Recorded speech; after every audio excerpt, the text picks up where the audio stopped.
On Sunday night, March 29th, 2009, 48-year-old Valerie Looney pulled a fresh hot pizza from an oven at Pizza Plus, a busy restaurant in a small mountain town in Tazewell County, Virginia.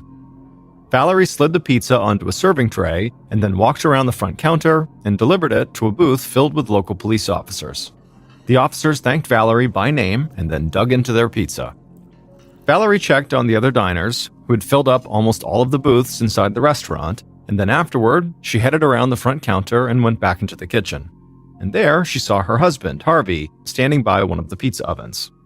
Valerie was short with cropped brown hair, and Harvey was a big guy with gray hair and a bushy beard. But despite the huge differences in their physical appearances, everybody who knew them thought they had always looked perfect together. Harvey pointed to the clock hanging on the wall by the oven, and he grinned at his wife. He said it was only a few more hours until their 29th anniversary.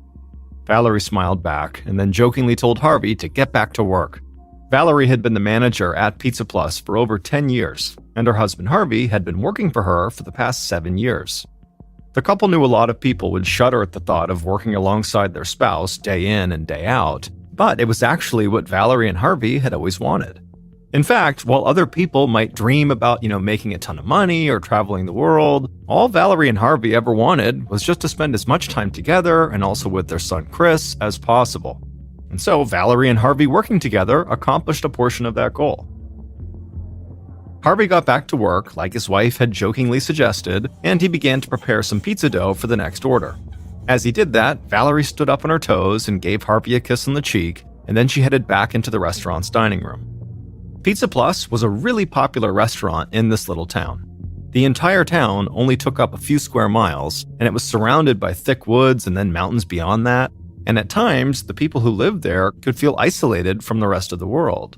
And so Pizza Plus had become almost like a meeting place, where everybody could get together and feel connected to their community, at least for a little while. And Valerie and Harvey had really embraced that aspect of their work. The two of them always seemed so happy and welcoming to patrons. They wanted their customers to feel like they were hanging out with family when they were there. Valerie made her way through the dining room, and she checked in with the police officers to make sure their pizza was good.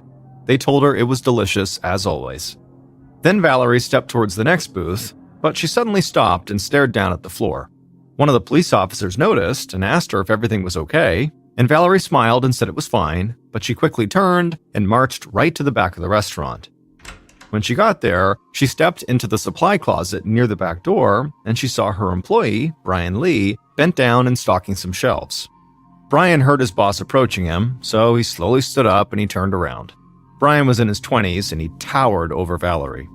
Brian asked Valerie what she wanted, and she told him that before he went home tonight, he would need to make sure he mopped the floors in the dining room really, really well, because she was just out there and they looked so dirty. Brian slowly exhaled and had to stop himself from snapping at his boss. Then he just said, "Okay, I'll mop the whole place after we close." Valerie could tell Brian was annoyed at her, but he was always annoyed when he was at work. For a second, Valerie thought about scolding him, but she stopped herself. Instead, she just thanked Brian and then turned and walked back to the front counter. Pizza Plus stayed busy the whole night until they closed around 10 p.m. Valerie and Harvey said goodbye to the last of their customers, and when the dining room was empty, Valerie walked to the counter and opened up the cash register. And while Valerie counted the money and did the paperwork for the night, Brian trudged out to the front of the store and began mopping, and Harvey cleaned up the kitchen and the back of the restaurant. And at some point, after cleaning for a while, Harvey picked up a large bucket of ice and shouted towards the front of the store to Valerie that he was going out back to dump the ice.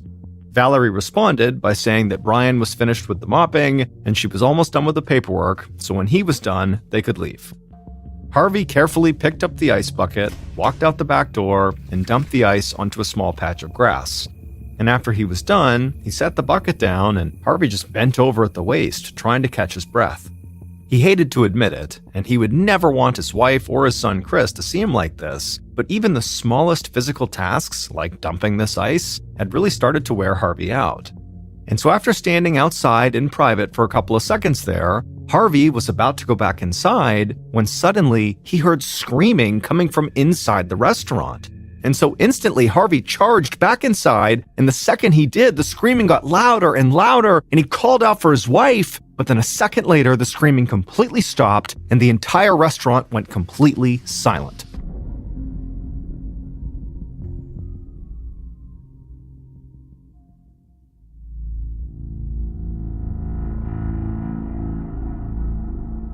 At 8:40 a.m. the following morning, a woman named Mary Fullen walked down the street towards Pizza Plus.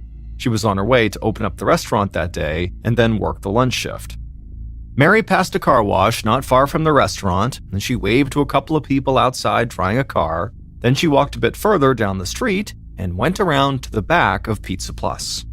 When she got there, she looked down and reached into her pocket to grab her key to the back door. But when she looked up, she saw Harvey laying face down right behind the back of the store. And so Mary ran over to him and began yelling his name, but as she did, she could see he was laying in a pool of blood. Mary shook him like it might wake him up, but she knew he was dead. And so in a total panic, Mary threw open the back door of the restaurant, barely noticing she didn't have to use her key to get in. And then once inside, she ran for the phone on the front counter to call police. But before she could even get there, when she was in the kitchen, she looked down and found Valerie, who was also on the floor, blood covering her hair and her clothes. It was obvious that she was dead too. And so Mary began crying and her whole body was shaking, but she still made it to the phone and she dialed 911. The operator told her police would be right there and that for now she needed to get out of the restaurant immediately. And so Mary hung up and just ran out the front door, not noticing that that door too was also unlocked.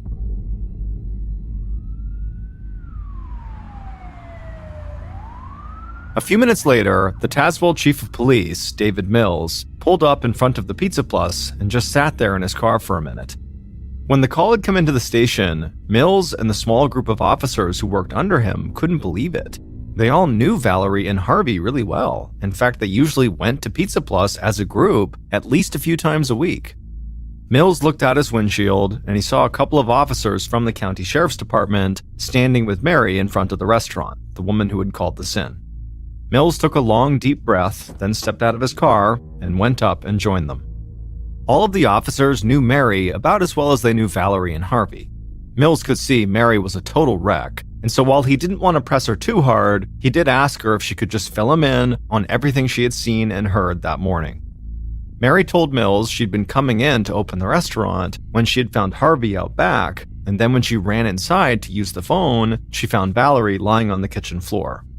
Mills told Mary he was so sorry she had to see that, and then he asked her if she had had to use her key to unlock the door when she went inside. Mary looked like she hadn't even thought about this, and then she told Mills and the other officers that were there that actually the back door had been unlocked when she ran in. And also, now that she thought about it, the front door had also been unlocked when she ran back out again. Mills thanked her and then asked her to please wait outside. Then Mills and one of the county officers put on their gloves and walked into the restaurant. The sight of Valerie laying there on the kitchen floor, surrounded by a huge pool of blood, almost knocked Mills back. He had known Valerie for years, and he couldn't remember a single person ever speaking badly about her. It might sound foolish to people outside of the area, but as the manager of the local pizza place, Valerie was a huge part of this community. And sometimes, after a bad day, a good slice of pizza and a great conversation with Valerie could turn everything around. Mills and the county officer went over and knelt down and began to examine Valerie's body, and it was even worse than they thought. Valerie had several horrible wounds on her head and neck. In fact, she had been attacked so violently that she had almost been decapitated. After a moment, Mills and the other officer stepped back from the body, and they both just could not believe what they were looking at. This was not a town where homicides happen very often, and for these two officers and basically all the officers on site, like they had never dealt with anything this gruesome. Mills and the other officer collected themselves, and then Mills noticed that from where he was standing, he could see the front counter. And he noticed at the front counter was the cash register, and the drawer was open, and it appeared to be empty. So Mills's first thought was that somebody had come in to rob the place when Valerie was counting cash and closing for the night. And maybe Valerie put up a fight, and the robber attacked her and killed her. And then obviously at some point after that, Harvey must have gotten involved and gotten attacked and killed too. The investigators headed down a hallway to the back door and they stepped outside. And there, they saw Harvey's body on the ground. He did have one major wound, but it didn't look like the attack on him had been nearly as violent as the one on his wife. Mills knew they still needed to do a thorough sweep of the restaurant, but already just the sight of these two bodies made it clear to him that neither the local police nor the county sheriff had the resources to deal with a case like this on their own. There had not been a recorded robbery homicide in the county in 20 years, and as far as Mills knew, there had actually never been a double homicide in this area, and certainly not one that involved this level of brutality. So Mills grabbed his cell phone and he made a call to the Virginia State Police. And then after the call, he and the other officer went back into the Pizza Plus and began searching the entire restaurant. And it wouldn't take them long to find multiple pieces of evidence that seemed to paint a picture of a vicious struggle that had taken place the night before. Mills located blood spatter on the pizza ovens not far from Valerie's body, and he saw bloodstains in the sink, like maybe the killer or killers had tried and failed to clean up after themselves. Then Mills heard the other officer calling for him. The officer was standing a few feet away from the pizza ovens, staring at a fire extinguisher that was hanging on the wall.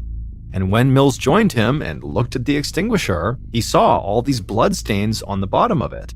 And so it seemed like the extinguisher had to have been one of the murder weapons. A moment later, the two policemen left the kitchen and headed down towards the hall towards the back door again, where Harvey's body was. They had already searched the area once, but this time they were going to do a more thorough search. And this time they noticed a mop leaning up against the wall next to a bucket. Mills walked over to it and knelt down, and he noticed in the mop head were several pinkish spots that looked like blood. And what struck both investigators about this mop and the bloody fire extinguisher as kind of odd was that after both items had been used, it looked like they had been placed back where they belonged. They just kind of put them back as if nobody would notice. And so Mills and the other officer began speculating about who would do something like that. And they both agreed that, while this was kind of a flimsy theory, it seemed like maybe it was an employee who was responsible, because an employee would know where the fire extinguisher went and where the mop went. They both seemed to be back where they belonged. And so perhaps just kind of out of habit, they put those things back. A few minutes later, Mills and the other officer started yet another walk through the restaurant. And as they did, they heard several cars pull up out front. Mills stopped what he was doing and went outside, and there he saw members of the Virginia State Police and a state forensics team heading his way. A man wearing a dark suit extended his hand and introduced himself as Agent John Santola of the Virginia State Police. Mills shook Santola's hand, introduced himself, and said he was glad to have some help. Then Agent Santola and the forensics team walked inside the restaurant to take blood samples and look for other possible DNA samples. And as Mills stood there outside, something suddenly hit him. He would now have to go tell Valerie and Harvey's son, Chris, that his parents were dead.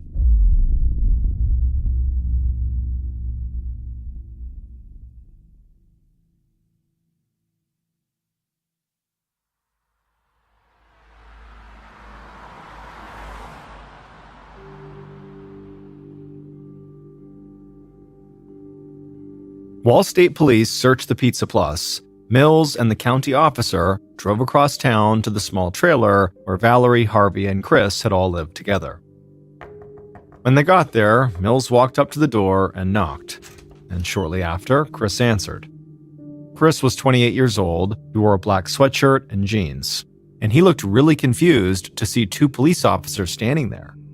He asked Mills if everything was okay, but Mills just shook his head and asked if they could come inside. Chris said, yeah, of course, and he let the officers in. And then once Mills and his partner got inside, Mills just turned to Chris and with a sad look on his face, he told him that unfortunately, both of his parents were deceased. They had been attacked and killed at the restaurant. For a moment, Chris just stared at Mills like he was in total shock. And then he began shaking his head and said, no, that doesn't make any sense. Today, his parents were out of town on a trip for their 29th wedding anniversary. But Mills just shook his head and said he was very sorry, but that could not be true. His parents had not left town. In fact, they had never left the restaurant the night before. Chris eventually sat down and just stayed silent for a couple of minutes, and the officers just waited. And then, with a shaky voice, Chris said he should have known something was wrong when he didn't hear his mother and father come home the night before, and then also this morning when he didn't see him. But Chris said he had just assumed his parents got home when he was already asleep, and that they had left that morning before he woke up to go on their trip. But now he felt like it was obvious there had been an issue. Mills nodded his head and said he was sorry to have to do this, but he did need to ask some pretty pointed questions about his parents, and Chris just nodded. And so Mills asked Chris where he was the night before, and Chris said he had been at work, and then afterward he had come home, hung out for a bit, and then went to bed. Then Mills asked Chris what his relationship was like with his parents. Chris said their relationship had been good. He had been forced to move back in with his parents after going through a divorce, and he felt bad about it, but his mom and dad seemed happy to have him at home. After that, Mills asked Chris if he could think of anyone who might have had a grudge against either of his parents, and Chris just shook his head and said absolutely not. Everybody loved his mom and dad.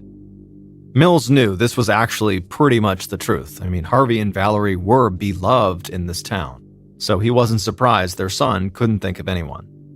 Mills said how sorry he was for Chris's loss, and he promised the police would do everything they could to get the person who had killed his parents. Then Mills and the other officer turned to leave, but then Chris told them to hold on for a second. Mills turned around, and Chris asked him if a guy named Brian Lee had been working with his parents the night before. Mills admitted they had not gotten that far yet, but he asked Chris why would it matter if Brian in particular had been working. Chris just said his mom complained a lot about Brian and often got into arguments with him whenever they were working together. Mills thanked Chris for the information and said they'd be in touch, and then he and the other officer walked outside, got in the car, and headed back to the crime scene. And on the way, Mills called into the station and asked them to get in touch with Brian Lee. On March 31st, so 2 days after Valerie and Harvey's murders, Police Chief Mills and Agent Santola met Brian Lee as he walked into the local police station. Brian was young and very tall, and he already looked like he wanted to turn around and make a run for it. The news about the murders had spread through town almost as soon as cop cars started pulling up to the Pizza Plus, so Brian knew exactly why he'd been brought in. Mills and Santola led Brian to a small interview room, and inside was a table and chairs. Brian sat down on one side, Mills and Santola sat down on the other. And pretty much right away, what investigators noticed was Brian just could not sit still. And then, before the interview really even got going, Brian said something that totally threw off Mills and Santola. Brian wanted to know how much cash the killer had taken from the register. Now, nobody had told Brian that the register had been robbed, but the investigators knew this news could have gotten out pretty easily. Still, they were surprised that Brian's first question, when two people he worked closely with had been murdered, was about the money in the register. Agent Santola said they couldn't discuss those details with Brian, and then after that, he asked Brian to please talk them through the last time he had seen Valerie and Harvey. Brian said he'd been working with the couple on the night they were killed, and the place had been pretty busy. Then, once they closed, he said he mopped the whole restaurant, just like Valerie had told him to do, and then after that, he clocked out and he left. Now, right away, the mop stood out to Mills because they had found blood on the head of the mop. And so Mills, as discreetly as he could, asked Brian where he left the mop when he left. And Brian quickly said he left it close to the back door, where it was supposed to go. Mills followed up this question by asking if anybody else was still at the restaurant when he had left. Brian seemed confused, and he said, yeah, of course, Valerie and Harvey were still there. Valerie was doing paperwork, and Harvey was waiting for her to finish. After he said this, Santola just stared across the table at Brian, not saying anything, and this seemed to really make Brian uncomfortable. But Santola was not actually trying to intimidate this kid or anything. He was just trying to size him up to see if he fit the profile of the murderer. Brian was young and certainly looked strong enough and big enough to overpower the older married couple. But Valerie's murder had been so violent, so gruesome, that Santola really believed the killer had to have been harboring some deep anger against her. This just didn't seem like a crime that could be committed by a stranger. Santola finally broke his silence and asked Brian if he'd recently had an argument with Valerie, and Brian responded by laughing. Santola and Mills looked at each other confused. This was not the response either of them had expected. But then Brian explained and said that he and Valerie had a whole bunch of arguments all the time, because in his opinion, Valerie was a really tough manager and she was always riding him at work. And sometimes he just didn't want to put up with it, and so he snapped back at her and they'd get into these arguments. But then Brian noticed the investigator's reaction to his laughing, and he quickly stopped laughing and got a much more serious look on his face. And then he clarified by saying that, he might not have liked Valerie as a boss, but he would never hurt her. That was crazy. A lot of people don't like their bosses, but they don't kill them. Santola and Mills would follow up with a few more questions, and then eventually they would tell Brian he could leave. But as soon as he was gone, they both agreed that Brian was definitely a primary suspect. Over the following days, local, county, and state investigators looked further into Brian's background. And as they did that, they waited for results from tests that the crime lab was running on the blood samples that had been found at the crime scene. But while they waited, Santola and Mills did not want to overlook any possibilities. They both believed the most likely killer was somebody who worked at Pizza Plus, even if it turned out not to be Brian. So they went ahead and met with every single current employee. But when they spoke to Mary, the employee who had actually found the two bodies and called 911, she said she thought there might be another possibility. She said the car wash that was right by Pizza Plus was one of the main spots in town where people bought and sold drugs. And Mary said some of these buyers and dealers, who were pretty easy to spot, came into the pizza place quite often. And she said one of those people in particular, a guy named Homer, was really creepy. In fact, Mary and Valerie talked about how creepy Homer was. Mills got some information about Homer from Mary and then thanked her for the help. Now, Mills knew there had always been issues with drugs around that car wash, but these were not big-time drug dealers or anything. And so the idea that one of them had been crazed enough to rob the Pizza Plus and brutally murder two people inside seemed far-fetched. But still, Mary had said Valerie had been creeped out by this Homer guy, and so Mills and Santola couldn't ignore that. The investigators would track Homer down at the car wash, and at first glance, he really wasn't scary or angry or creepy or anything. He was just really quiet seeming. Santola asked Homer if he had recently spoken to Valerie or Harvey, and Homer would say he had seen both of them at Pizza Plus on the night they died, but he had not spoken to either of them. But Mills quickly jumped in and said that didn't make sense, because if Homer really went into the restaurant that night, he definitely would have talked to one or both of them when he was ordering or getting his food. But Homer shook his head and said he actually didn't go inside the restaurant. He said he had just sat in his car in the Pizza Plus parking lot, and then through the window, he had seen Valerie, Harvey, and all the other patrons and employees inside the restaurant. Mills was confused and asked Homer, wait a minute, you just sat in the parking lot watching people eat pizza? And Homer, whose expression was totally neutral, just nodded and said, yeah. And then he said after a few minutes of sitting there watching people eat, he drove home. Santola and Mills didn't know what to make of Homer. They tried to ask him questions to figure out why he was doing that and did he do this often, but really Homer didn't offer much of anything. He just seemed incredibly creepy. And so eventually, when the investigators left because they weren't getting anywhere talking to Homer, they got in their car and they're both like, wait, who is this guy? Was he a stalker? Is he casing the place so we could rob it later? Or is he just kind of strange and lonely? But whatever the answers were, the investigators now had another viable suspect. In addition to the Pizza Plus employee, Brian, they now had Homer. And they held out hope that when all the forensics evidence came back, it would point to one of them.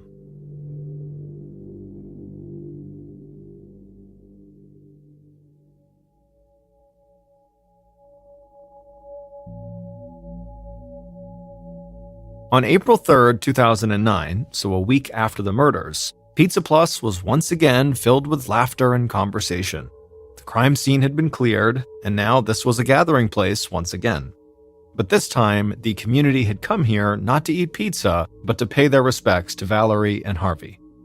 There had been a funeral service for the couple at a local church, but everybody who knew them knew this restaurant is where they would want people to come. And they would also want people to have a good time.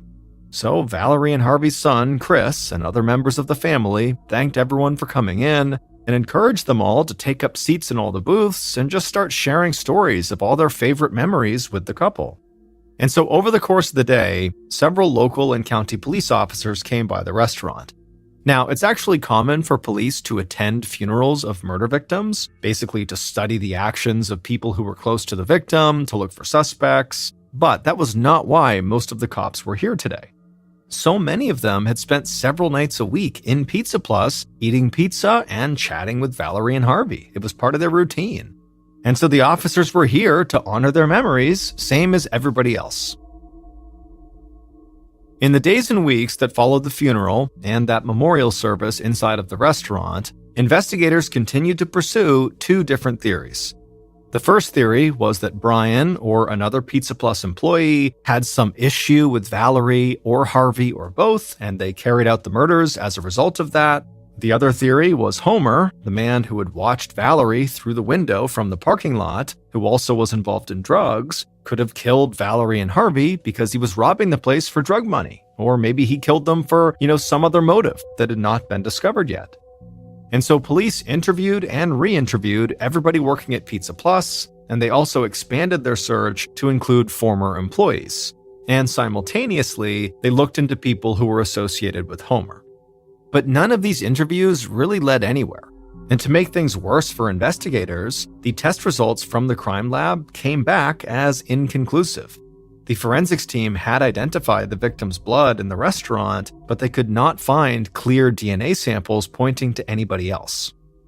Eventually, Agent Santola got called away from the case to work on other state police business, and the case really began to weigh even heavier on Police Chief Mills, who now was basically running the investigation on his own. And pretty quickly, Mills began to lose sleep over this case. He felt like his team was always so close to solving the crime, but no new concrete evidence ever appeared, and so they never had enough to pin the murder on any of their suspects. Months and months went by, and then years went by, and still Mills could not figure out who killed Valerie and Harvey. And then eventually, when still this case had not been solved, Mills retired. And so with Mills gone and no new leads coming in, this double homicide became the only cold case in Tazewell County. And so family and friends had all but given up on the chance that Valerie and Harvey's killer would ever be brought to justice. But then, years after the murders, a new police chief and a new county sheriff decided that reopening and solving this cold case had to be their top priority. And they made a decision that would finally crack the whole thing wide open. On February 13th, 2013, almost 4 years after Valerie and Harvey's murder, a man named Rich Byington walked into the Tazewell County Sheriff's Department. Rich looked like an average middle-aged guy in a golf shirt and khaki pants, but he just so happened to be one of the most effective interrogators in the entire United States. Rich was so good, he actually taught other members of law enforcement how to interrogate. And he taught a very specific form of interrogation. It was known as the Reed technique. The new sheriff and one of his deputies met Rich as he walked into the building. The sheriff thanked him for coming in, and Rich said he was happy to help. Rich had spent the last several weeks going over the cold case and talking with past and present law enforcement officers who had worked on it. And Rich, like the sheriff, knew that these officers were smart, dedicated, and hardworking, but none of them had had any real experience interrogating murder suspects until the murders of Valerie and Harvey. And Rich believed that employing the right interrogation tactics with this case would make all the difference. He felt like he just needed a chance to sit down face to face with one of these potential killers. The deputy led Rich into an interview room, and both men would sit down on the other side of a table from one of the major suspects in the case. And not long after that, Rich began his interrogation. Among other things, the Reed technique creates a high-pressure environment for the person being interviewed, and it combines this pressure with words and acts of sympathy shown towards the suspect. And so Rich, who was famous for using the Reed technique, began using it during this interview. And throughout the interview, as planned, the suspect could never really seem to get their footing, and every time they started to look comfortable, Rich would throw a question at them or made an outright accusation that sent the suspect back into a panic. Hours went by, and the deputy could not believe that Rich just never seemed to tire. He just kept going, wearing the suspect down, and then making the suspect believe the police were really on their side, over and over and over again. And then finally, well into this interview, in this totally calm, caring voice, Rich laid out to the suspect what he believed had actually happened to Valerie and Harvey. And the read technique must have worked, because as Rich spoke, this suspect, who police had interviewed multiple times over the course of several years, finally broke down and confessed to everything. By the time Rich left the sheriff's department, investigators finally knew who had murdered Valerie and Harvey Looney.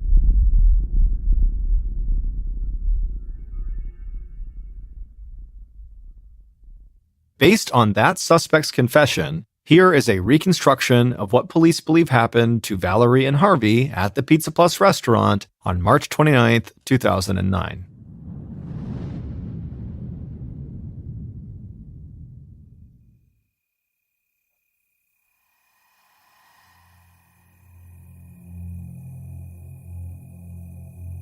That night, around 10:30 p.m., the killer walked across the Pizza Plus dining room towards the front counter. There, they saw Valerie, bent over the register, counting out the cash. The killer cleared their throat to get Valerie's attention, and Valerie looked up, at which point the killer asked her a question. And when she answered, the killer started shouting at Valerie, but Valerie wasn't intimidated. She shouted right back, and soon the two of them were having a full-blown fight right there in the middle of the restaurant.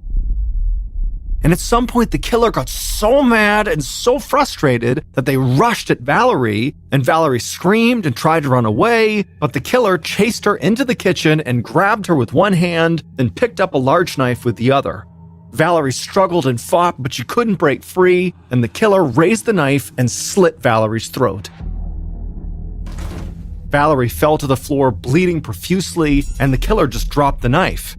But suddenly, the killer heard shouting and footsteps coming from the back of the restaurant, and so the killer turned and saw Harvey charging down the hall.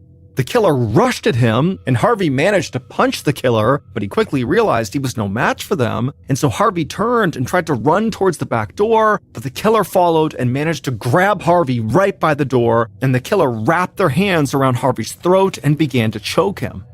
Harvey fought as much as he could and managed to stumble out through the back door onto the ground outside.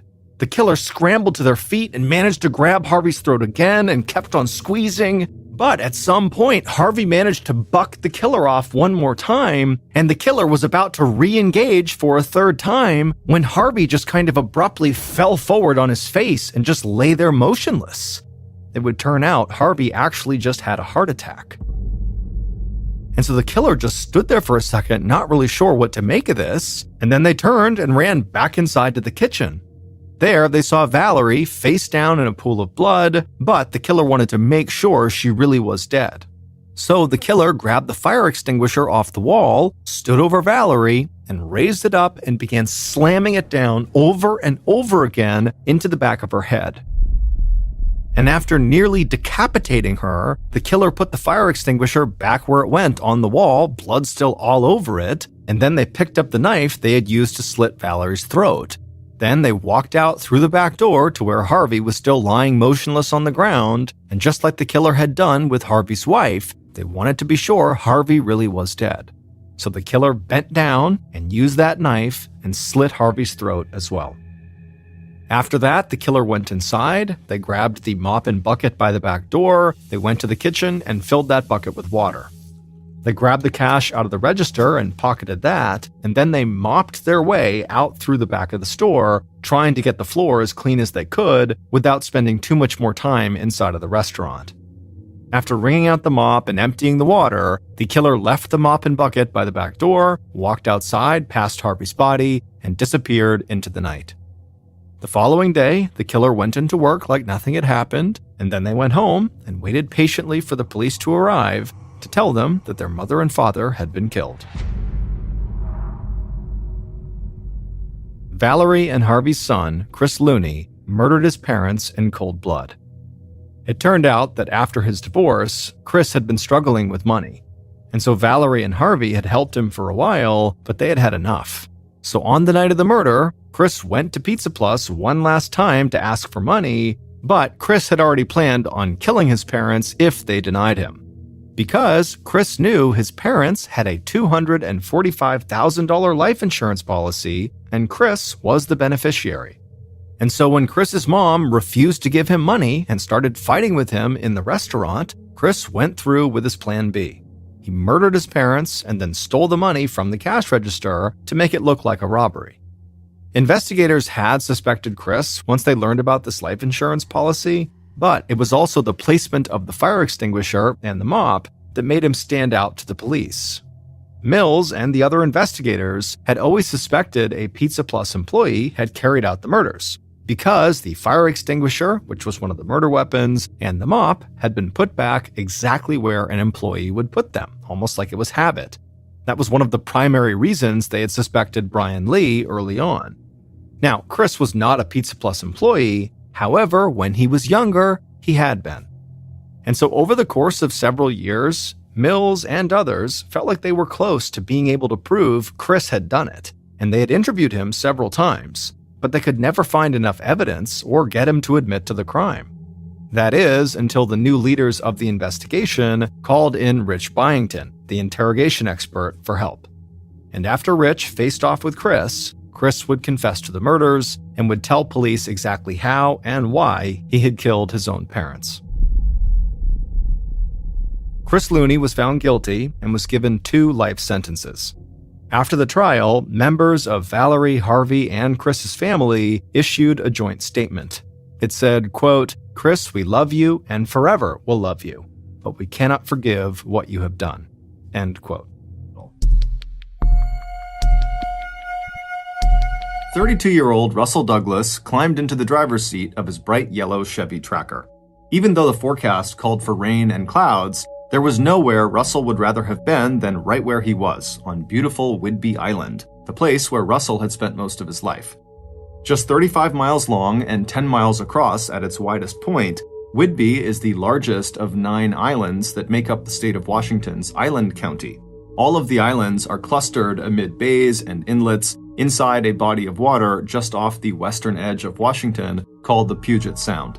The islands are all close enough to the mainland that you can look out over the sound and see the Olympic mountain range along the coast of Washington. But for islanders like Russell, Whidbey was a world away from the hustle and bustle and confusion of the mainland. And Whidbey's artsy little town of Langley, where Russell was spending this Christmas holiday, felt as much like a true home as the larger town further north, where he had actually grown up with his mom, stepdad, his brother, and sister. Before starting his car and heading west to the town of Freeland to run a few errands, Russell took a long look at the house he had once shared with Brenna, his wife of 9 years. Russell was not a person who had a lot of wonderful days, but on this particular morning, he was feeling better and happier than he had felt in a really long time. It was the day after Christmas, December 26, 2003, and after a 7-month-long separation from Brenna and their 2 children, it now felt to Russell like he and his high school sweetheart might actually succeed in rebuilding their marriage and their relationship. Although Russell couldn't see any sign that Brenna was watching him leave or blowing him a kiss from a downstairs window, Russell still peered up at the house from the driver's seat and gave a wave and smiled before finally starting the engine and backing down the driveway. Even as he dropped his hand back down to the steering wheel, Russell knew that he was already expecting too much from Brenna. Russell had a habit of blaming circumstances, and in particular his mother and her strict upbringing, for many of the problems he experienced as an adult. But he was not blind to his own faults. Even before their separation, his marriage with Brenna had never been easy, which was one of the reasons why they waited almost a year after their first son Jack was born to get married. Russell knew that both he and Brenna were quick to get angry at each other, and Russell's habit of self-examination seemed like a waste of time to Brenna.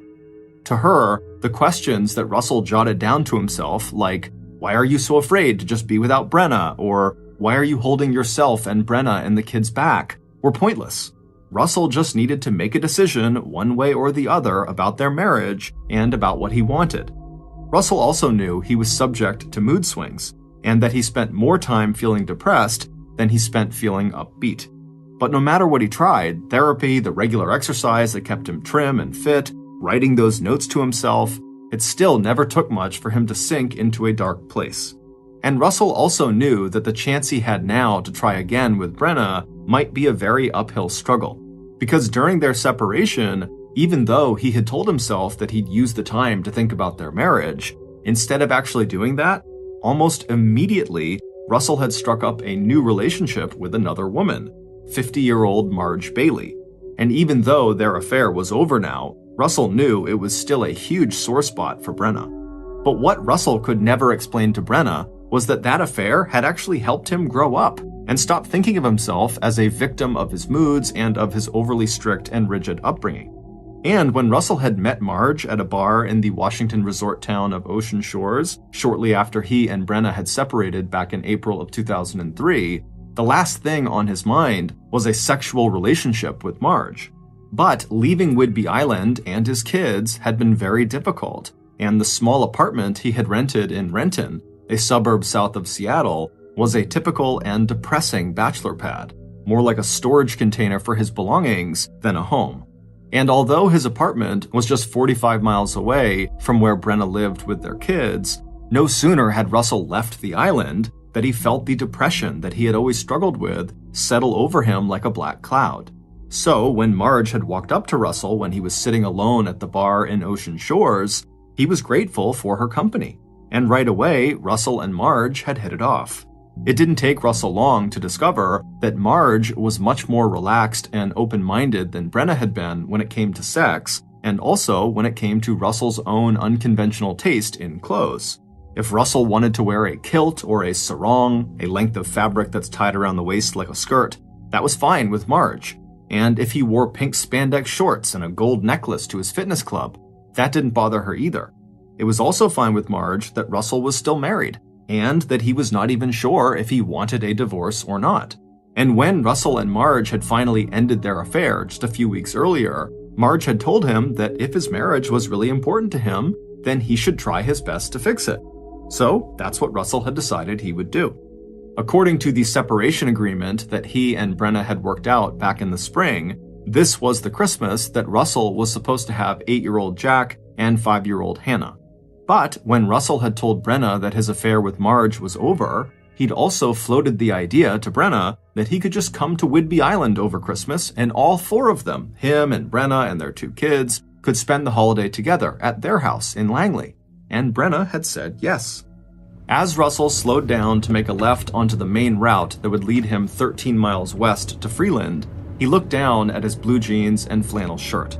Of course, along with agreeing to this Christmas reunion, Brenna had had a lot of other things to say as well, including the fact that she'd had enough of what she called Russell's deviant lifestyle.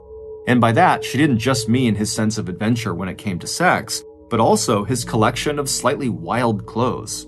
And even though Russell had been careful to dress in a style Brenna found acceptable during this reunion, he knew that since his arrival, he had already made at least one serious mistake. He'd been so excited about getting back together with Brenna that when he showed up for Christmas, he had given her some fancy lingerie, and inside the lingerie gift box, tucked under the folds of suggestive and flimsy fabric, he'd slipped an assortment of flavored condoms. Still, Brenna's annoyance with him had not stopped them from making love together earlier that very morning. And now, as Russell drove through some of the most beautiful landscapes in the Pacific Northwest, that voice inside him that constantly second-guessed his decisions and made him feel like happiness and contentment were always going to be out of his reach seemed to fade away. Not only was Russell back on his beloved Whidbey Island with Brenna and his kids, financially his life was also improving. He'd recently gotten a small, but to him very meaningful, promotion at the land management company where he worked, and in just 4 months, he'd finish his online master's degree in business administration. He knew that the hairstyling business he and Brenna had bought together a year ago, so Brenna, a licensed beautician, could have her own salon, needed an infusion of cash to cover some debt Brenna had run up. But if they could make their marriage work, His skill with money management, coupled with her skills as a beautician, could put them on the path towards a comfortable financial future. He also knew that that kind of security and status was very important to Brenna. Even though she had never gone to college or spent really any time off of Whidbey Island, Brenna had a few close friends whose lives she envied. One of them was her best friend, Peggy Sue Thomas, who also happened to be a licensed hairstylist, as well as the owner of the house that Russell and Brenna rented in Langley. Although Russell had never been close friends with Peggy Sue, who was 4 years older than he and Brenna, it was impossible to grow up on Whidbey Island and not know about the 6-foot-tall high school basketball star from Langley with the outsized personality and fiery red hair. After high school, Peggy got married and then got her beautician license, just as Brenna would later do. But after Peggy's first marriage fell apart, she surprised everybody by joining the military and becoming one of the few female aircraft mechanics in the US Navy.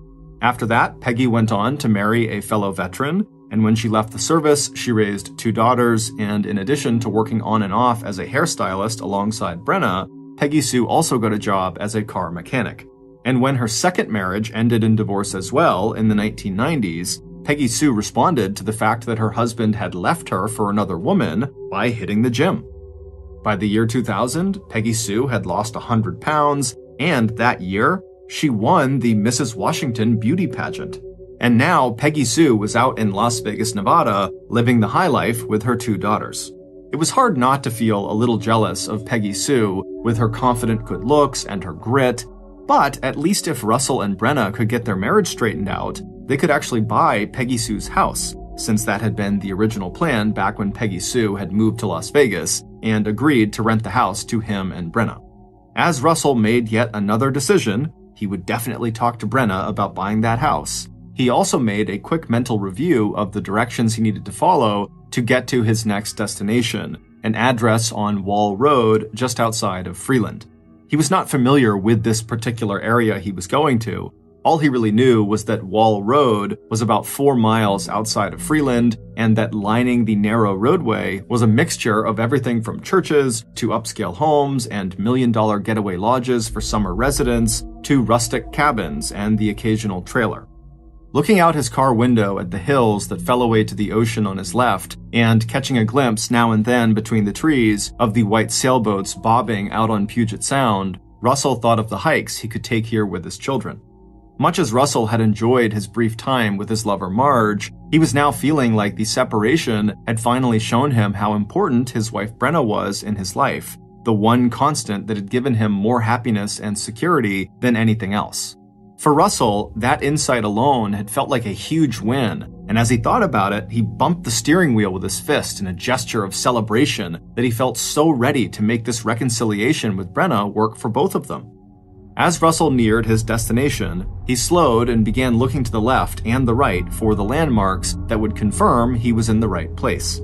As he did this, he reminded himself that he just needed to be patient and give Brenna the time she needed to accept him back into her life. A little bit distracted by this thought, Russell turned into what turned out to be the wrong driveway. He knew he had made a mistake when he saw a red Volvo parked up ahead of him. He'd been told to look for an empty driveway.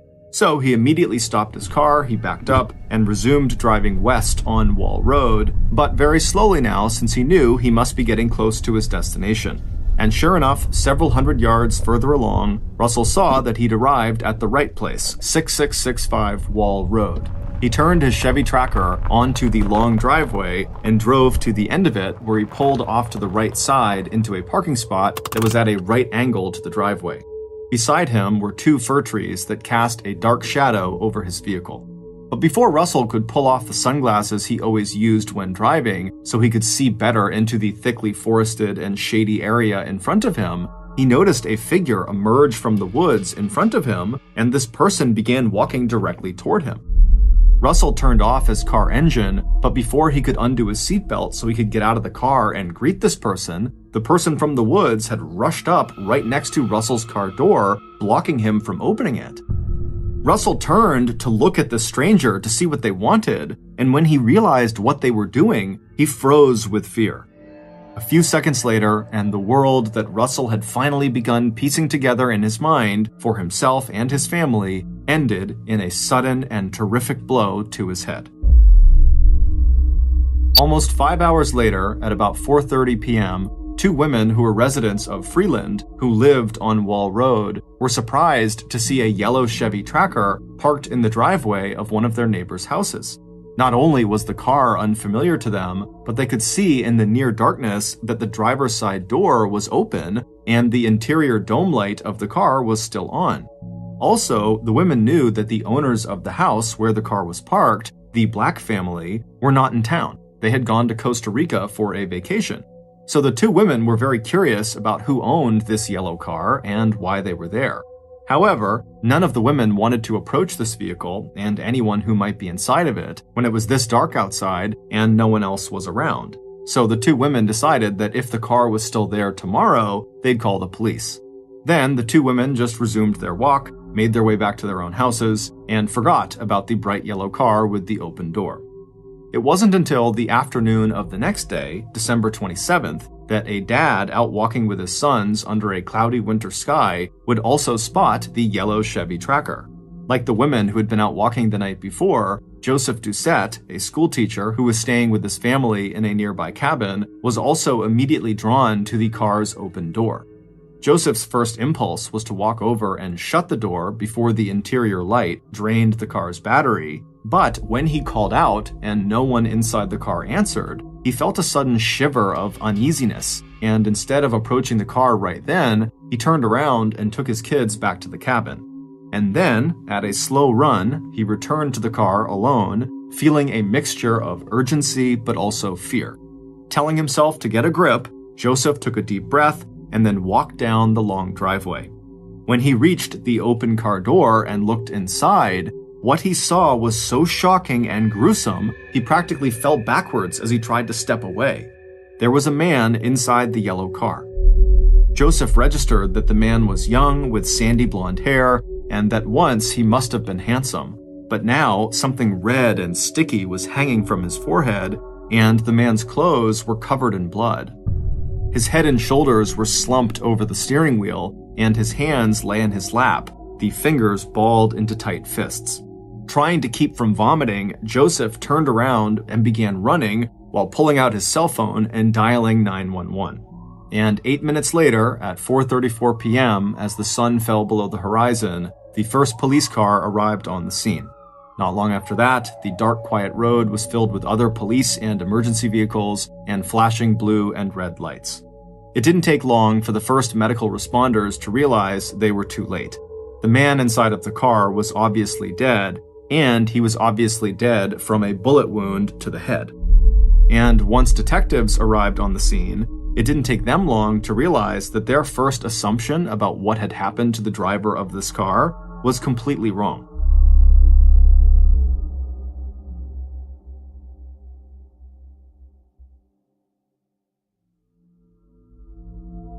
Given the fact that the residence where this man was found was not only totally isolated, but looked obviously vacant, it would turn out the Black family who owned the property really had been on vacation in Costa Rica at the time, and they would tell police they were not expecting anyone to be on their property while they were gone. And the fact that the driver was still buckled into his car seat, Detective Mike Plumberg's initial theory was that this must have been a suicide, that this man found this isolated place and this is where he took his life. Violent crimes on Whidbey Island were rare, but the suicide rate among islanders was actually pretty high, especially over the holidays.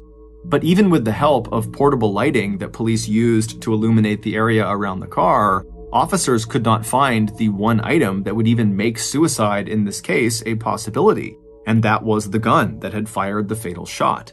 But tucked away between the driver's seat and the door frame, Detective Plumberg did find the one item that would eventually prove critical to solving what he now realized was a homicide: the spent shell casing from a gun later identified as a .380 caliber Bersa pistol. Figuring out who the victim was did not take long. Whidbey Island was a small place where pretty much everyone knew each other. So when detectives examined the wallet inside the pocket of the dead man's pants, they recognized both his name and the Langley address printed on his driver's license. In the picture that stared back at them from the license, they recognized what was left of the driver's face. The murder victim was 32-year-old Russell Douglas. By 10 o'clock that night, the detectives were ready to clear the crime scene. Russell's body had been transported to the medical examiner's office for an autopsy, crime scene techs had photographed and collected evidence, and police who had been sent out to interview nearby residents had already come back with 2 helpful pieces of information that would give them a window for when the crime had occurred. According to the owner of a house just down Wall Road, a yellow SUV had entered and then quickly exited her driveway where her red Volvo was parked between 11:30 and noon the previous day. And the 2 local women who were out for a walk the previous afternoon told police that they had seen the yellow car at the end of the Black's driveway at about 4:30 p.m. So the police knew the murder probably occurred between 11:30 a.m. and 4:30 p.m. What police did not uncover was any information about other unfamiliar cars or people entering or leaving the area during that time period. But before the police could move ahead with their investigation, Detective Plumfield and his partner needed to inform the victim's wife, Brenna Douglas, that her husband was dead. So, at about 10:15 p.m. on December 27th, the 2 officers were standing at the front door of the Douglases' modest house on Furman Ave in the town of Langley. Even though the lights in the house were out, the door was opened almost immediately. Brenna, a big, strong woman with curly brown hair, was standing in front of them, dressed in her nightclothes. Without asking why they were there, Brenna exchanged a short greeting and then invited the men inside. When one of the detectives asked if they could all sit down to talk, Brenna led them to the dining room table. As Detective Plumberg pulled out a pad of paper so he could take some notes, Brenna settled herself into her chair on the other side of the table and looked out at them with a blank expression. In any murder case, the spouse is always one of the first people of interest. So instead of disclosing that Russell was dead, the detectives began by asking Brenna when she had last seen her husband. Over the next hour, even after police told Brenna that they had just discovered Russell's body in his yellow car and that he had been shot once in the forehead right between his eyes, Brenna displayed no sign of grief or even surprise. Instead, she shocked detectives by giving a list of grievances and complaints about her recently murdered husband. According to Brenna, she had initiated their recent separation by kicking Russell out of the house 7 months ago. She'd also filed a report with police alleging that he was verbally and physically abusive, that he threatened to punch her in the face, and had once, years ago, hit their son across his face. And even though Brenna had withdrawn that complaint, she insisted to investigators that the information she had given police at the time was true. Russell had been controlling, he had once called her fat, and he had cheated on her both with women and with men. Brenna also claimed that Russell had downloaded tons of pornography to his computer and that he liked using sex toys. As for their recent reconciliation, it had been his idea more than her idea for the 2 of them to try to get back together and fix their marriage. And even though they had had sex during their Christmas reunion, Brenna told detectives that she had only done that because she wanted to feel loved. Brenna also told police that Russell abused both alcohol and drugs, and if he had any friends at all, they were only the friends that she herself had made and introduced him to.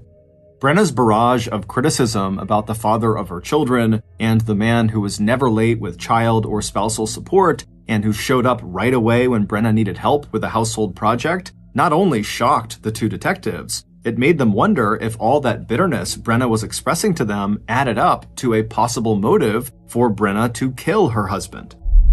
Sensing that the police had found her response surprising, Brenna wasted no time sketching out her own airtight alibi for December 26th, the day Russell was killed, from the moment he had kissed her and the children goodbye before leaving mid-morning to run some errands, right through the early afternoon of December 27th. As to why she had not contacted anyone when Russell did not come back to the house that afternoon or night, Brenna said she assumed he'd probably just blown her off again. But even as police verified Brenna's alibi, she remained a person of interest, especially when investigators found out that Russell had made Brenna the beneficiary of 2 life insurance policies. One of them was worth $200,000, and the other was worth close to $400,000. Those suspicions sharpened over the next couple of weeks when the interviews they conducted with Russell's family, his former lover Marge, and his co-workers at the land management company where he worked all painted a very different picture of Russell and suggested that maybe Brenna either had a distorted view of her husband, or she wasn't telling the truth, or that Russell was one of those people who turned into a totally different person when he was with his wife and kids. Because according to those other witnesses, Russell was a friendly, almost shy loner who had surprised his boss one day by wearing a kilt to work. But Russell came across in interviews as a smart and hardworking employee who took to heart his boss's request that Russell stick with more conventional wardrobe choices at work. Russell was definitely prone to depression, but his coworkers had never seen any sign that he was a drinker or that he even dabbled in drugs. Russell was excited about earning his master's in business administration. He obviously loved his kids. He talked a lot about the marital problems he and Brenna were having without ever bashing Brenna, but he also seemed very hopeful that they could save their marriage. And those close to both Russell and Brenna said the arguments between husband and wife were definitely two-sided, that Brenna had a short fuse and that her poor money management had led to her hair salon sinking into debt. If that was true, that Brenna was in serious debt, then Brenna would have a financial motive for getting rid of Russell and claiming the payout from his life insurance policies. Brenna had told detectives that she was not aware of Russell having any life insurance policies, but right after saying this to police, Brenna had contacted Russell's insurance companies and put in her claim as Russell's beneficiary. However, since Brenna was suspected in Russell's death, the insurance company would not allow her to collect any money. Instead, the insurance company sent investigators of their own out to speak with police about Brenna's possible involvement in Russell's death. And what Detective Plumberg found out in speaking with the insurance company's investigators was that Brenna had presented herself and Russell very differently to the insurance company than she had to police. To insurance investigators, she described Russell as a loving and supportive husband, and as a couple, they were committed to reconciliation after going through a minor rough patch in their marriage. At around the same time police were speaking with the insurance investigators, an examination of Russell's work computer and personal laptop were completed, and what police learned was that 1, Brenna had full access to her husband's email and bank accounts, and 2, Russell was not a big consumer of pornography like Brenna had said. After her initial interview with detectives on the night Russell's body was discovered, Brenna quickly hired a lawyer, she refused to take a lie detector test, and then she refused to answer any more questions unless the police could come up with hard evidence that would link Brenna to her husband's murder. And as suspicious as this made Brenna seem, the police didn't have any hard evidence connecting her to her husband's murder, and so for the time being, they had to leave her alone. However, that would change a few weeks later when police were able to examine Russell's phone records. And there was one number with an out-of-state area code that popped up a couple of times in the second half of December that did not fit the pattern of other calls to or from Russell's cell phone. And when Detective Plumberg called that number out in Las Vegas, Nevada, they found one of the things they'd been hoping for. Anyone who had a link to both the victim, Russell, and to their person of interest, his wife, Brenna. That person turned out to be none other than Peggy Sue Thomas, Brenna's best friend, who had moved off Whidbey Island back in 2000. That's when Peggy had gone to Las Vegas to compete in the Continental Mrs. USA pageant.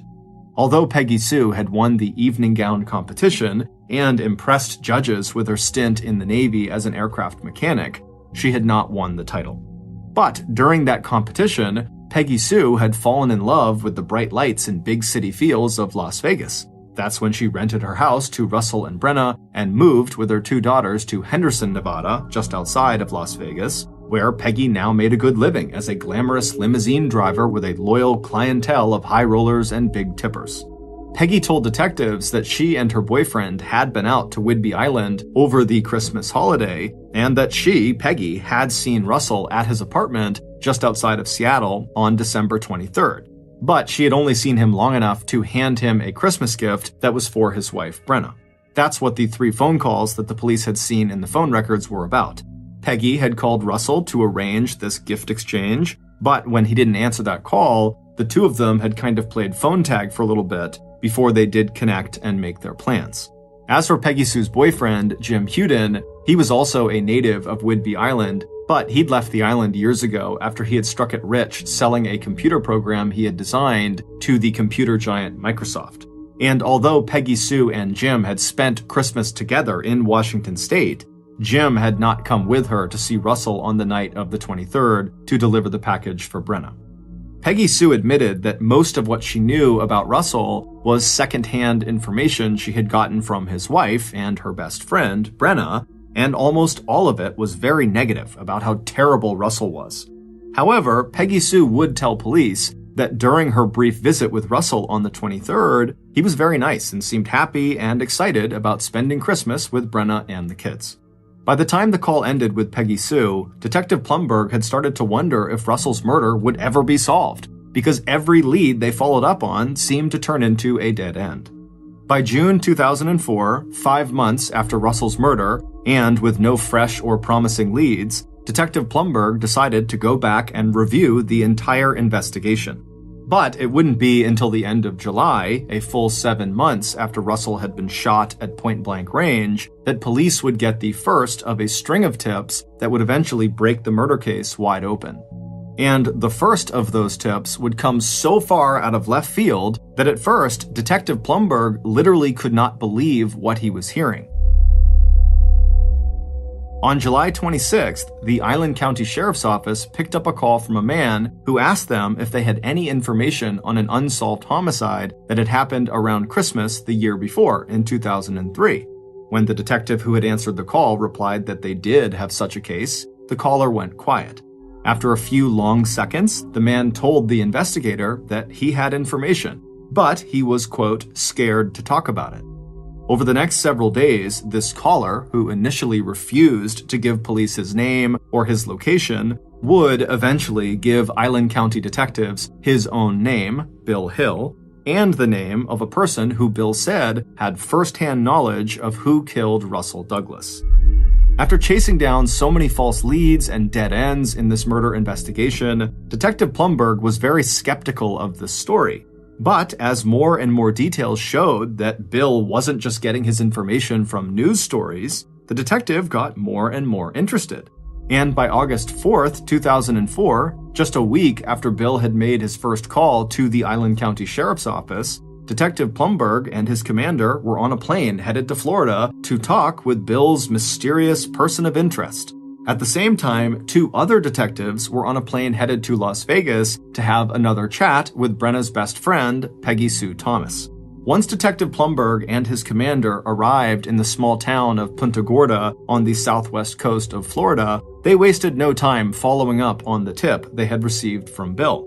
Not only were they very eager to talk to this mystery witness, they were also eager to get back out of Florida before the big storm system that was forming out over the Caribbean Ocean just off the coast of Central America turned into a hurricane.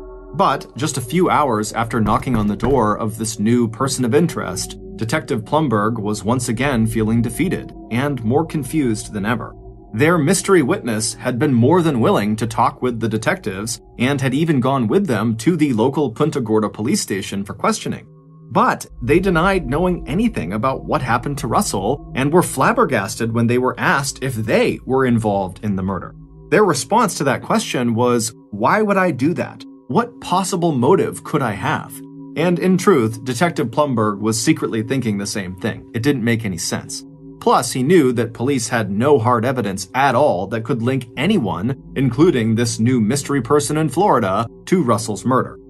An hour later, the interview was over, and Detective Plumberg's mystery witness had left the police station and returned home. The only good news for the Washington Island County detectives was that they'd still managed to fly out of Florida ahead of the storm. And they were lucky because by August 9th, just a few days after they had left, that storm had turned into a Category 4 hurricane that headed straight into Florida's southwestern coast and the town of Punta Gorda, where they had been. Meanwhile, the team of Island County detectives who had headed to Las Vegas had hit a similar dead end. In his conversation with Island County investigators, the caller, Bill Hill, had mentioned the name of a woman named Peggy, as well as the name of another woman, Brenna. Bill had told police that he'd heard both names mentioned in connection with Russell's murder. With Brenna no longer talking to investigators, Detective Plumberg had wanted his officers to speak again to Peggy Sue, and this time in person and on the record. But Peggy Sue said she had no information for County Island officers. She was also outraged at the sight of detectives showing up with a search warrant at her house in Henderson, Nevada. Peggy Sue watched as police searched everywhere in her house for any evidence that she had lied to police when she described her meeting with Russell on December 23rd at his apartment. And after the police could find no evidence, the very frustrated investigators began asking Peggy Sue about her boyfriend, Jim Huden, and his possible connection to Brenna or Russell Douglas. But it would turn out that not only had Jim never met Russell, Jim had left Peggy Sue in early February of 2003, 2 months after Russell's murder, and the couple had not parted on friendly terms. Jim had been married when Peggy Sue had met him on Whidbey Island in 2002, and even though he'd lived with Peggy in Las Vegas for several months, ultimately he decided to return to his wife and his small computer software business. That said, Peggy Sue could still account for their movements on the day Russell was killed, December 26, 2003.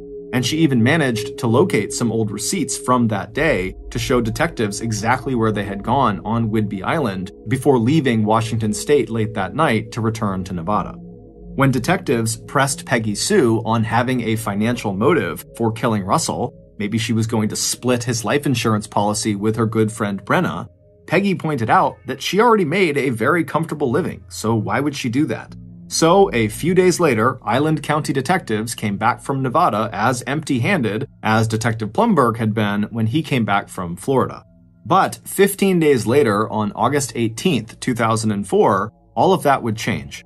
That was the day that the local Whidbey newspaper ran a news story based on unofficial sources that mentioned that former Whidbey Island residents Jim Huden and Peggy Sue Thomas were persons of interest in the ongoing investigation into Russell Douglas's murder. And on August 19th, 1 day later, yet another person who said they knew something about the case stepped forward. This time, it was a former police officer named Keith Ogden who lived in New Mexico. Keith, who had heard about the news story from a cousin who lived on Whidbey Island, would tell Island County investigators a story that put everything they had heard on their recent trips to Florida and Nevada in a whole new light. Because not only did Keith have the name of the likely murderer, he also had the weapon that was likely used to kill Russell Douglas. It was the .380 Bersa pistol, and ballistic tests would soon confirm that the markings on the shell casing found at the crime scene and the bullet that had been removed from the inside of Russell's skull exactly matched the grooves on the inside of that gun. The murder weapon, combined with the stories police now had from both Keith and their other informant, Bill Hill, finally allowed Detective Plumberg and his team of investigators to identify Russell's killer. Based on that information, here is a reconstruction of what happened to Russell Douglas on December 26, 2003.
On that morning, Russell took special pleasure in the time he was spending with his family. Their Christmas celebration the day before had been everything he could have wished for.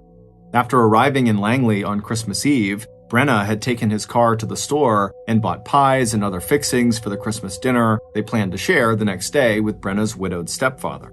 And except for Russell's gift of lingerie to Brenna, the other gifts he had brought for his family, especially the new Xbox video game console he'd bought for Jack, turned out to be nothing short of inspired. After Brenna's stepfather left at 5 or 6 p.m., Russell and Jack played Xbox while Brenna and Hannah watched a movie together. Once the kids were in bed, Russell was allowed into Brenna's room where they watched a movie together in bed and then fell asleep. And then on that morning, the 26th, he and Brenna made love. Now, having eaten breakfast with the kids, Russell was getting ready to go out and run a few errands. In fact, he had arranged a surprise for Brenna, one that he knew would make her happy. So, at about 10:45 or 11 a.m., Russell gave Jack, Hannah, and Brenna each a kiss and a hug before leaving the house and climbing into the driver's seat of his yellow Chevy Tracker. Whether anyone inside the house saw him or not, it felt good to wave at the house where his family lived before he pulled out onto Furman Ave and headed west toward Freeland. Russell's killer had chosen the time of their rendezvous very carefully. They had given Russell clear directions, and they also knew that Russell was very punctual, and if anything, he might arrive a little early. But the killer was in place and ready well before Russell arrived.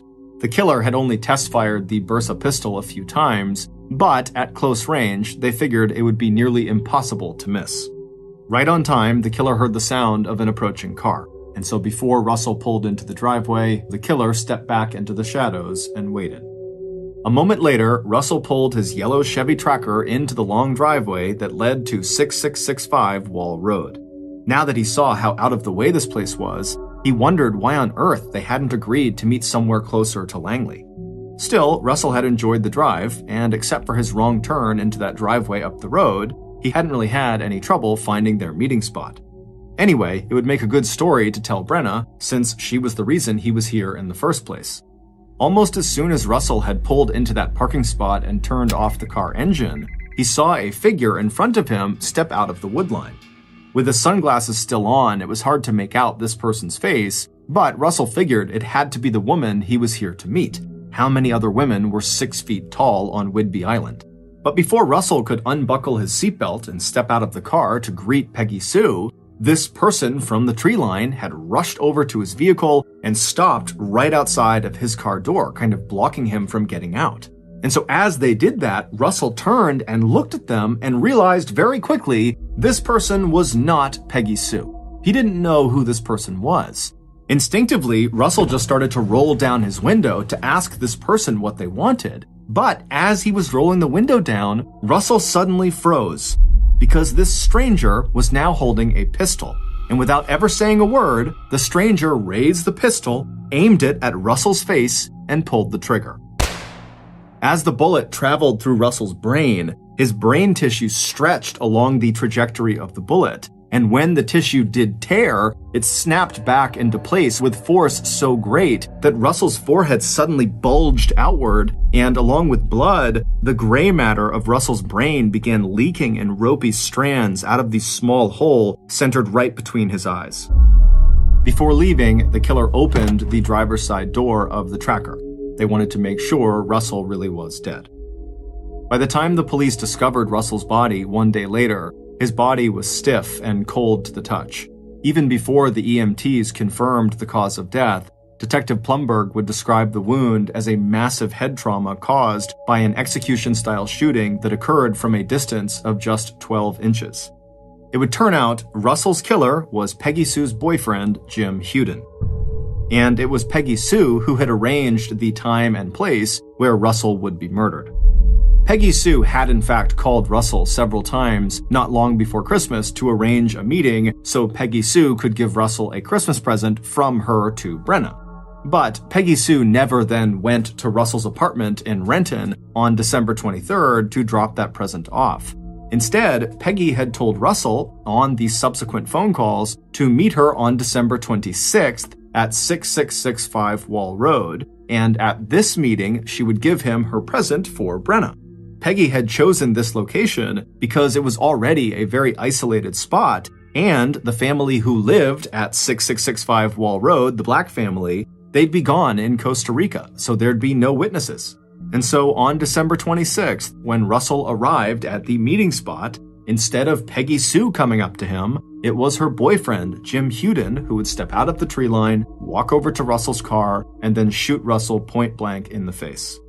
It would turn out that during the 4 months that Jim and Peggy Sue had lived together in Las Vegas back in 2003, Peggy had spent a lot of time on the phone listening to Russell's wife, Brenna, complain about Russell.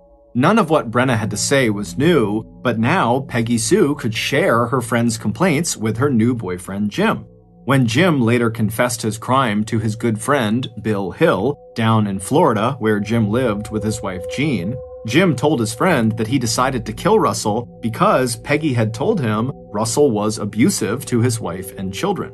Jim said that he himself had had a violent stepfather, and killing Russell seemed both thrilling and like a kind of revenge killing for what Jim himself claimed to have suffered.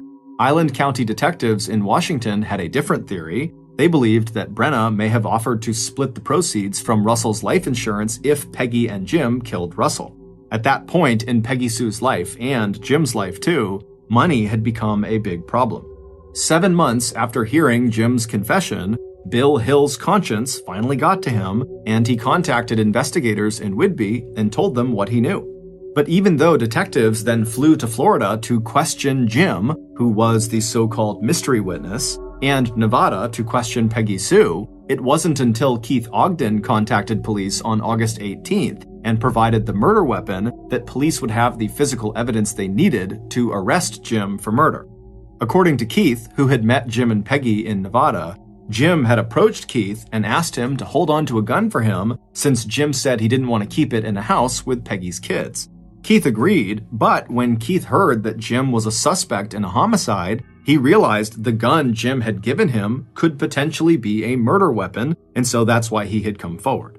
4 months later, in December of 2004, almost a year to the day that Russell was killed, Detective Plumberg requested an arrest warrant be issued for Jim Huden. But it would take another 7 years before either Jim or Peggy Sue were actually arrested and charged for the murder of Russell Douglas. Shortly after being interviewed by investigators down in Florida in August of 2004, Jim, the mystery witness, had taken advantage of the chaos caused by Hurricane Charlie to flee over the border from the US into Mexico. It wasn't until Jim's wife, Jean, who got tired of sending money to her husband in Mexico, came forward that the police were finally able to track Jim down. And so on June 9th, 2011, Jim was arrested and charged with first-degree murder. While Jim had been on the run, Peggy Sue had gone on to marry and then divorce Alaskan oil millionaire Mark Allen. After 7 months of marriage to him, she had walked away with more than $1 million in money and assets. At the time of her arrest, 1 month after Jim's, on July 9th, 2011, Peggy Sue was living off the shore of New Mexico on a houseboat she had named Off the Hook. While Jim refused to implicate Peggy Sue in Russell's murder, Peggy Sue didn't waste a minute before she put the full blame for Russell's murder squarely on Jim's shoulders. 1 year after their arrests, on July 20th, 2012, 59-year-old Jim Huden was convicted of first-degree murder in the shooting death of Russell Douglas and sentenced to 80 years in prison at the Washington State Penitentiary. 6 months later, on January 26, 2013, 3 days before her murder trial was scheduled to begin, 47-year-old Peggy Sue Thomas Allen pled guilty to a lesser charge of first-degree criminal assistance involving first-degree murder. Peggy Sue was given the maximum sentence of 4 years in prison at Washington Corrections Center for Women. The presiding judge said he regretted the Washington state statute that limited him to imposing what he called a shockingly short sentence. Peggy Sue was released in 2016. Russell's wife, Brenna, who now goes by her maiden name, Brenna Haslam, has never faced any formal charges in her husband's murder, although Island County investigators have continued to treat her as a person of interest. In December of 2005, so 2 years after Russell's death, his insurance company agreed to release a payout of $400,000 from his life insurance policy to Brenna. Brenna used the money to buy a new car and a new house that she subsequently lost 1 year later when she stopped paying the mortgage. There is no hard evidence that Russell Douglas ever physically abused his wife or his children.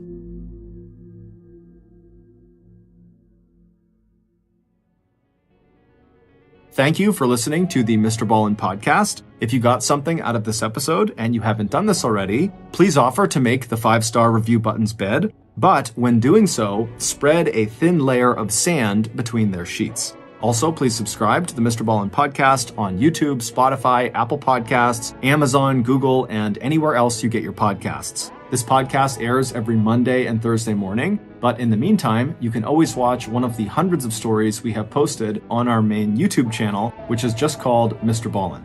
We now have a registered 501c3 charitable organization called the MrBallen Foundation that makes it as easy as possible for you to join me, my family, and my team in supporting those whose lives have been most impacted by violent and heinous crimes.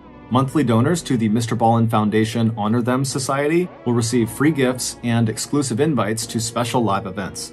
But the real reward is helping to create a new ending to the story for victims of violent crime. Go to MrBallen.Foundation and click Get Involved to join the Honor Them Society today. If you want to get in touch with me, please follow me on any major social media platform and then send me a direct message. My username is just @MrBallen, and I really do read the majority of my DMs. Lastly, we have some really cool merchandise, so head on over to shopmrballen.com to have a look. So that's going to do it. I really appreciate your support. Until next time, see ya.